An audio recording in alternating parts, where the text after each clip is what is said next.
पूरा देश और पूरी दुनिया आज जब यूक्रेन और रूस के विवाद पर ही चर्चा कर रही है और हर किसी को इस बात की चिंता है कि उनके देश के जो लोग हैं वो सही और सुरक्षित अपने घर लौट आएँ। तो ऐसे में भारत देश के भी लगभग 20,000 छात्र हैं जो यूक्रेन में डॉक्टरी की पढ़ाई और अलग अलग पढ़ाई को लेकर वहाँ फंसे हुए हैं। हालांकि केंद्र सरकार उन्हें वापस सुरक्षित लाने की कोशिश भी कर रही है।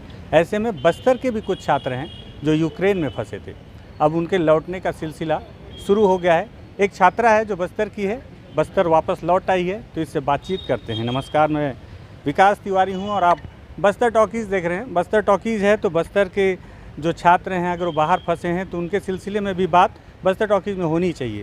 बेटा, क्या नाम है आपका?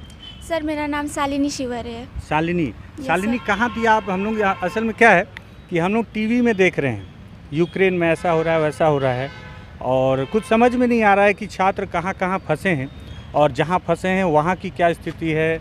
कुछ वीडियोज़ आ रहे हैं सोशल मीडिया से, कुछ वीडियोज़ आ रहे हैं तो उससे लग रहा है कहीं ब्लास्ट हो रहा है, तो कुछ लोग मारे भी जा रहे हैं। और आज तो हमारे कर्नाटक का एक छात्र है नवीन, उसकी भी मौत हो गई अटैक में, जो काफ़ी दुखद है।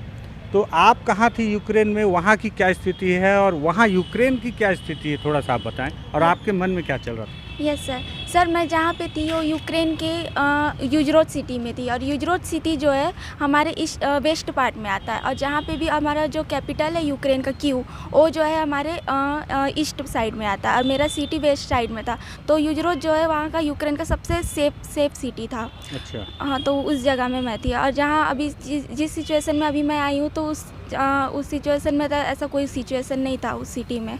अभी वहाँ की क्या स्थिति है? जिस शहर में आप थी वहाँ क्या आप लोग को बंकर में, जैसा कि टीवी में दिखाया जा रहा है कि भारत के जो छात्र हैं वो बंकरों में हैं या फिर बेसमेंट में सुरक्षित हैं, तो आप लोग कैसे रहते थे वहाँ पे? सर, अभी तो हम लोग जहाँ मैं थी उस हॉस्टल में, स्वीतनक हॉस्टल में, वहाँ पे तो हम लोग सारे गर्ल्स अपने रूम में ही थे।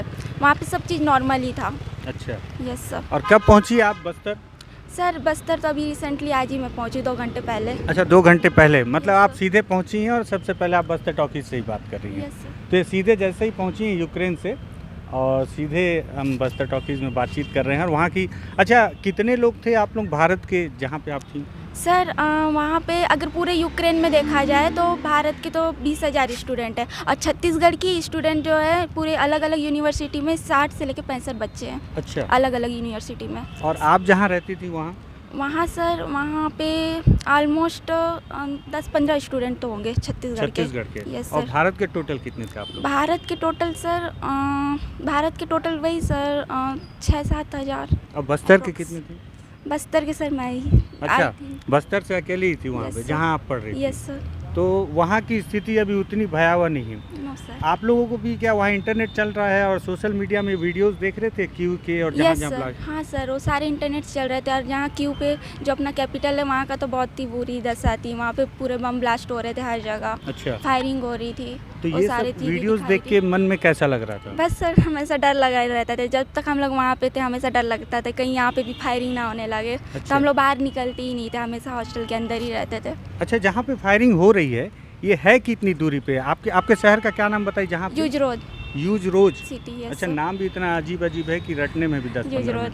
तो वहाँ से ये जो ब्लास्ट हो रहा है या फायरिंग हो रही है वो कितनी दूरी पे है? सर, हमें जब हम वो कैपिटल है, जब भी हम लोग जाते हैं एयरपोर्ट होते हुए यूजरोड से क्यों जाते हैं। अच्छा। तो हम लोग को लगता है कम से कम 24 घंटा तो लगता है, ट्रेन से हम लोग जाते हैं तो। अच्छा, इतना घंटा तो लगता है। 24 घंटे। हाँ। और दूरी पे अगर देखा जाए किलोमीटर दूरी पे पे अगर देखा जाए तो 4-5 के हज़ार। 4-500 की हजार? 4-500 होगा। हाँ यस सर, हाँ, 4-500। 4-500 24 घंटा लगता है। ये के वाला लफड़ा फंसता है। हाँ यस सर, तो 4-500 किलोमीटर की दूरी पे है। हाँ। तो उतनी। तो वहाँ आपके कोई मित्र हैं क्या जहाँ पे ब्लास्ट हो रहा है? किसी से बातचीत हुआ या? हाँ सर, है ना, एक मेरी फ्रेंड है, उसकी कज़न है, वो वहाँ रहती है। वो दीदी, वो सीनियर है हमारी। कहाँ पे रहती है? क्यू में ही रहती है, कैपिटल में। वहाँ उनसे बातचीत हुई थी? हाँ सर, हुई थी। क्या उनसे बता रही थी, क्या तो स्थिति? वो बता रहे थे कि वो बस जल्दी से जल्दी वहाँ निकलना चाहते हैं। वो भी यहीं भारत की हैं क्या? हाँ, वो भारत की ही है। अच्छा, तो अभी तक निकली नहीं है? नहीं सर, अभी तक नहीं निकली। और कुछ बच्चे जो हैं अभी भी क्यू में, जो यूनिवर्सिटी है खारकीव और क्यू है, वहाँ पे फंसे हुए हैं। तो उन लोग को वहाँ उन सारे स्टूडेंट को अभी यूजरोड लाया जा रहा है। अच्छा, हमारे वो जहाँ आप सबसे। थी? Yes sir. और वहाँ से फिर कैसे करके आपको निकाला गया? सर यूज रोड से फिर हमको बाय बस बॉर्डर क्रॉस कराया गया। कहाँ पे? हंगरी, जोनी हंगरी में बॉर्डर क्रॉस कराया गया। अच्छा, फिर वहाँ से फिर सर बस हमारी चेंज हो गई, इंडियन बस आई हमें रिसीव करने और हमें बुदापेस्ट एयरपोर्ट ले गई। फिर वहाँ से फ्लाइट? यस सर, वहाँ पे इंडियन एम्बेसी की टीम थी जो हमें रिसीव करने आई थी। फिर उन्होंने हमें वहाँ पे हम लोग को स्टे करना पड़ा 6-7 घंटा। उसके बाद हमारी मॉर्निंग की फ़्लाइट थी और फिर हम दिल्ली आ गए। तो इसमें पैसा ऐसा कितना लगा? नो सर, हमें कोई पैसा नहीं देना पड़ा। पैसा नहीं देना पड़ा? नहीं सर। अच्छा, ये सोशल मीडिया में आजकल तो जान रहे हैं बात का बतंगड़ और कुछ का कुछ जानकारी आता है, तो कई लोग जैसे आरोप भी लगा रहे हैं कि जो हमारी भारत सरकार है वहाँ के फंसे जो स्टूडेंट्स हैं उनको वापस लाने के लिए अच्छे से प्रयास नहीं कर पा रही है, तो आपको क्या लगा? नो सर, जैसे मुझे लगा, मेरे को तो ऐसा कुछ भी नहीं लगा। मेरे को तो हर जगह बहुत सपोर्ट मिला। यहाँ तक कि जब मैं अपने हॉस्टल से निकली वहाँ पे बसेस लगी थी, वहाँ से जब मैं बॉर्डर क्रॉस कर रही थी उसके बाद फिर इंडियन बस आ गई। इंडियन बस से फिर जैसे मैं एयरपोर्ट पहुँची वहाँ पे हमारी इंडियन एम्बेसी की टीम थी जो हमें रिसीव करने आई थी और उन्होंने तुरंत हमें ब्रेकफास्ट दिया, पानी दिया, वाटर दिया और खाना भी तुरंत दे दिया। तो हम हाँ सर, हर चीज़ का सपोर्ट था वहाँ। तो दिल्ली तक पहुँच गई आप? Yes sir. फिर दिल्ली से कैसे आई? फिर दिल्ली में सर छत्तीसगढ़ गवर्नमेंट वो हमें रिसीव करने आई थी, वहाँ के ऑफिसर आए थे हमें लेने के लिए। वो कहाँ से आए? ट्रेन से आए आप दिल्ली से? फ्लाइट से सर। तो उसका पैसा लगा क्या? नो सर, वो भी फ्री था। तो रायपुर से यहाँ आने का पैसा लगा? नो सर, वो भी नहीं लगा मुझे। अच्छा, यहाँ आने का पैसा नहीं। यहाँ का कैसे? सर जैसे ही मैं रायपुर पे आई तो वहाँ मेरी कंसल्टेंसी है कौशिक मैम, उन्होंने मेरा बस का टिकट करवाया। वाह, मतलब आप सुरक्षित बिना किसी खर्च के आज आप अपने घर पे पहुँच गए। कैसा लग रहा है सर? यहाँ पे आके तो अभी बहुत अच्छा लग रहा है, बहुत ज़्यादा अच्छा लग रहा है। हाँ। अब बस ये है कि जितने भी मेरे बहुत सारे स्टूडेंट हैं जो क्यू और खारक्यू जैसे हैं, वहाँ पे उन लोगों का सिचुएशन बहुत बुरा है और वो बहुत ज़्यादा डरे हुए हैं। बिल्कुल डरने वाली सर, बात तो नहीं मैं है। बस यही चाहती हूँ कि वो बच्चे भी जल्दी से आ जाएँ यहाँ पे। वाकई में। तो सोशल मीडिया में जो वीडियो आ रहे हैं उनको देख के आपके मन में भी डर रहा और आप सुरक्षित आ गई हैं। Yes sir. और ये बहुत अच्छी बात है कि आप अपने फंसे हुए दोस्तों के लिए भी अपील कर रही हैं और मना रही हैं भगवान से किया है वो भी वापस घर लौट आएँ। अच्छा, एक सवाल मेरे मन में बहुत आ रहा था, आप यूक्रेन में क्या कर रही थी, क्या पढ़ाई कर रही थी? सर यूक्रेन में MBBS की स्टूडेंट हूँ मैं, 2nd ईयर। अच्छा, ये क्या थोड़ा टेक्निकली अपने समझ में नहीं आता, मेरे जो दर्शक हैं उनको भी थोड़ा सा टेक्निकली कम समझ में आता है। ये बताओ कि हम लोग मतलब इतनी बड़ी संख्या में यूक्रेन जाके क्यों करते हैं डॉक्टरी की पढ़ाई? मैं बहुत लोग से सोचा पूछूं, लेकिन जो पढ़ रहा है उससे पूछूं तो ज़्यादा बेटर होगा। सर एक्चुअली ये ना यूक्रेन में जो है ना बहुत सारे स्टूडेंट हैं। एक ये रहता है कि हाँ बहुत ज़्यादा स्टूडेंट हैं इस कंट्री में तो जाना सही रहेगा, और दूसरा है सर वहाँ पे इजीली एडमिशन हो जा रहा है और ये सबसे इम्पोर्टेंट है सर वहाँ पे फीस कम लग रहा है। अच्छा, हमारा फीस कम लग रहा है? Yes sir. अच्छा, एक सुना हूँ कि जो बाहर से डॉक्टरी की पढ़ाई करके आते हैं फिर भारत में आने के बाद उनको मान्यता मिलती है, क्या है उसका सर? सिस्टम पता होगा? हाँ सर, ये पता है मुझे। अगर हम लोग वहाँ पे 5-6 साल का कोर्स करके आते हैं तो हमें यहाँ पे नेक्स्ट एग्ज़ाम क्लियर करना होगा। अच्छा, नेक्स्ट एग्ज़ाम अगर हम लोग क्लियर करते हैं, नेक्स्ट 1 होता है, नेक्स्ट 2 होता है। अभी 2023 से लागू होने वाला है। अच्छा। अगर हम नेक्स्ट 1 क्लियर कर लेंगे तो उसके बाद हमें ट्रेनिंग दिया जाएगा। अच्छा, 1 साल की हमें यहाँ ट्रेनिंग करनी होगी। फिर आप MBBS हो जाओगे सर यहाँ के नहीं, मुकाबले? फिर सर नेक्स्ट 2 क्लियर करना होगा। अच्छा, ट्रेनिंग तो हो जाएगी, नेक्स्ट 1 क्लियर करने के बाद नेक्स्ट 2 करना होगा, उसके बाद फिर कंप्लीट। तो मतलब जो भारत में जो लोग डॉक्टरी की पढ़ाई कर रहे हैं यस सर। उसमें जितना खर्च आता है उससे कहीं ज़्यादा कम खर्च आता है यूक्रेन में, एक पहली वजह ये है। Yes sir. और क्या वहाँ की पढ़ाई थोड़ी इजी है क्या यहाँ के मुकाबले? सर इजी तो नहीं है, जो पढ़ाई यहाँ पे वही पढ़ाई हम भी वहीं करते हैं। अच्छा, कुछ डिफरेंस नहीं है। बाकी सब चीज़ सेम सेम है, ही बस है। खर्च कम होता है। यस सर, तो जो subject मिडिल same क्लास है। के लोग हैं जो इतना खर्च नहीं वहन कर सकते हाँ, वो जाके कर वो सकते वहाँ हैं वहाँ जाके पे। डॉक्टरी करते हैं। यस ठीक सर। है, नाम क्या बताया था आपने? शालिनी शिवरे। शालिनी। ये शालिनी है, हमारे बस्तर की बेटी हैं और बस्तर में कहते हैं कि माँ दंतेश्वरी की असीम कृपा है और ये असीम कृपा ही है कि शालिनी पूरी तरह से सुरक्षित अपने घर लौट आई हैं। सोशल मीडिया में आपने इस बात को अलग अलग माध्यम से देखा होगा। मैंने देखा है कि कई लोग ये आरोप लगा रहे हैं कि आने के खर्च नहीं दिए जा रहे हैं, या कई लोग ये भी कह रहे हैं कि जो केंद्र सरकार है उनके द्वारा ठीक से पहल नहीं की जा रही है कि छात्रों को निकाला जाए। अब देखिए इतना बड़ा अचानक से ये इंसिडेंस हुआ है और मुझे लगता है कि केंद्र सरकार कर रही है कोशिश। मेरे सामने उदाहरण है कि शालिनी सुरक्षित लौट आई हैं।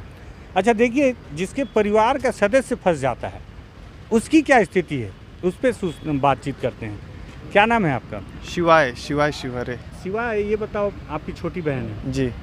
तो जब यूक्रेन का मामला आप सुने होंगे जी जी और वहाँ की स्थिति परिस्थिति सोशल मीडिया में हर कोई देख रहा है, टीवी चैनलों में तो आप लोग ज़्यादा देख रहे हैं। जी जी जी। तो क्या स्थिति थी जब बहन वहाँ फंसी हुई थी, वापस नहीं लौट पाई थी, और जब तक लौट नहीं गई थी? बहुत ख़राब स्थिति थी। मतलब जैसा अपन सुने तो खाना उस दिन तो हमारे पूरा परिवार वाले कोई खाना नहीं खा पा रहे थे। अच्छा। एकदम भयानक स्थिति थी कि अब गुड़िया है, कैसे होगा क्या होगा, इतना सुनने में आ रहा है, इतना वर्ल्ड वार चल रहा है, अब बेचारी गर्ल्स इतने सारे बच्चे फंसे हुए हैं। हर मतलब बहुत ज़्यादा टेंशन था, किसी काम में कुछ मन नहीं लग रहा था, खाली उसी का ख्याल आ रहा था कि कैसे करें, कैसे वहाँ से उसको निकालें, सुरक्षित कैसे निकाला जाए, क्या करें, अब कुछ समझ ही नहीं आ रहा था। बहुत भयानक स्थिति थी। अब कैसा लग रहा है? अब बहुत अच्छा लग रहा है। अब बहुत अच्छा लग रहा है कि अब गुड़िया आ गई है यहाँ पे, तो एकदम रिलैक्स, एकदम बहुत खुशी है। बहुत मैं इसमें अपने केंद्र सरकार, अपने इंडिया का बहुत आभार व्यक्त करना चाहूँगा, जिन्होंने इतने अच्छे से सेफली बहुत अच्छे तरीके से यहाँ पे लेके आए। पूरा सब गवर्नमेंट भी बहुत अच्छे तरीके से मदद कर रही है। ये अपने करते क्या हो आप, क्या काम करते हो? मेरा वर्कशॉप है, वो सर्विस सेंटर है। अच्छा, गाड़ियों मतलब गाड़ियों का अच्छा गैरेज है, उसमें काम कर रहा हूँ। ये शालिनी के भाई हैं शिवाय, जिन्होंने बताया कि कितनी तकलीफ़, कितनी मतलब तनाव भरे दिन थे जब तक शालिनी वापस घर लौट नहीं आई।